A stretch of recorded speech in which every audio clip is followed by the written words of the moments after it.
Did you know that for decades, our understanding of African history was almost entirely shaped by European perspectives? But what if I told you there's a treasure trove of visuals, maps, photographs, and art that rewrite the narrative, revealing the agency and complexity of African societies?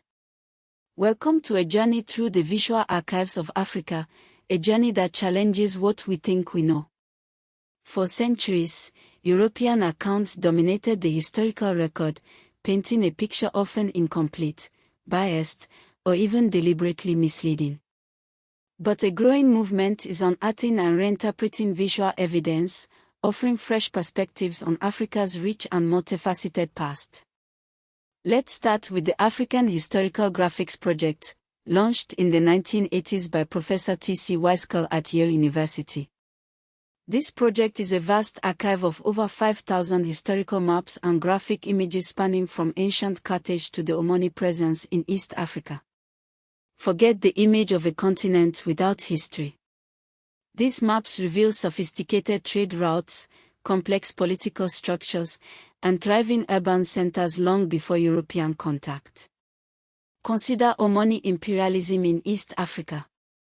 While textbooks often focus on European colonialism, the visual archives tell a different story. Graphics from Zanzibar, a hub of Omani power from the late 17th to the mid-20th centuries, depict clove plantations. These plantations were worked by over 50,000 enslaved Africans annually by 1860. This detail, often omitted, highlights the brutal reality of forced labor that shaped the region's economy. Now, let's travel to the Bamum Kingdom in present-day Cameroon. Between 1902 and 1910, King Njoya commissioned over 100 self-portraits and palace scenes by German photographer Christoph Giri. This was one of Africa's earliest royal photographic archives. It was a conscious act of self-representation, asserting Bamum's sovereignty against German colonization. These images weren't just portraits. They were a statement: we are here, we are organized, and we control our own image.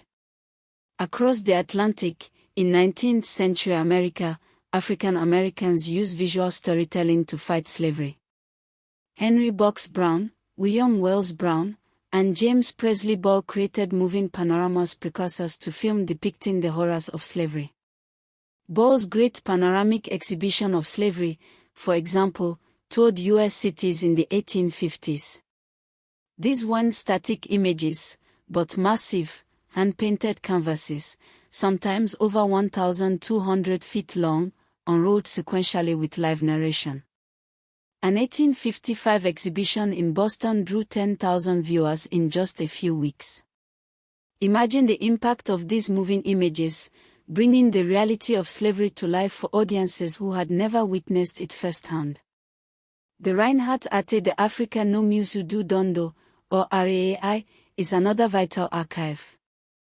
It has digitized around 5,000 images of African art from publications dating back to 1591. This archive reveals a disturbing truth, that early European publications often mislabeled African sculptures as fetishes, stripping them of their cultural context. Take the Benin bronzes, for example. These magnificent sculptures, looted by the British during the punitive expedition of 1897, appear in over 500 distorted images, often devoid of any explanation of their significance. Before 1988, African history relied heavily on written European accounts. But that year, a pioneering workshop at the School of Oriental and African Studies in London marked a turning point. Historians like Andrew Roberts and David Killinray formally recognized visual history as a legitimate subfield. The SOAS workshop analyzed over 200 photographs from South African missions, revealing how colonial photographers, like Alfred Martin Dogon-Cronin, staged tribal poses to reinforce racist stereotypes. This shift from text to visual evidence has had a profound impact. It allows historians to verify events, like the Benin expedition, and to uncover the hidden biases in colonial narratives.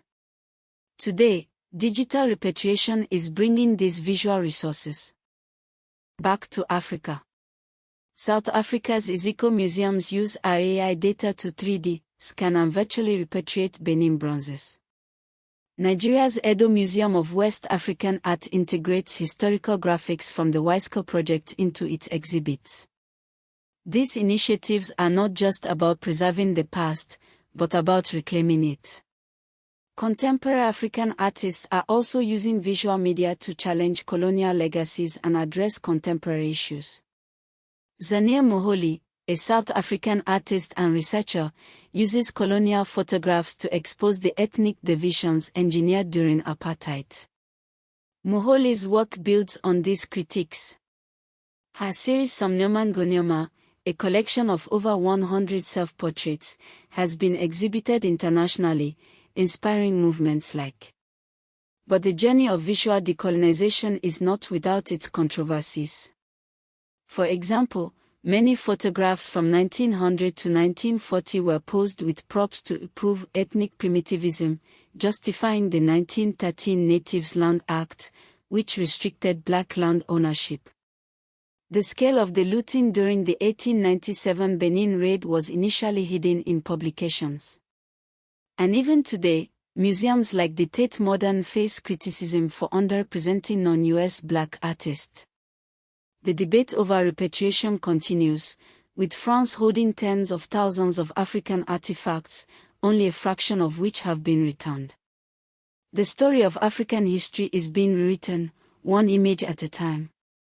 By uncovering and reinterpreting visual evidence, we can challenge colonial narratives, reclaim African agency, and build a more complete and accurate understanding of the past.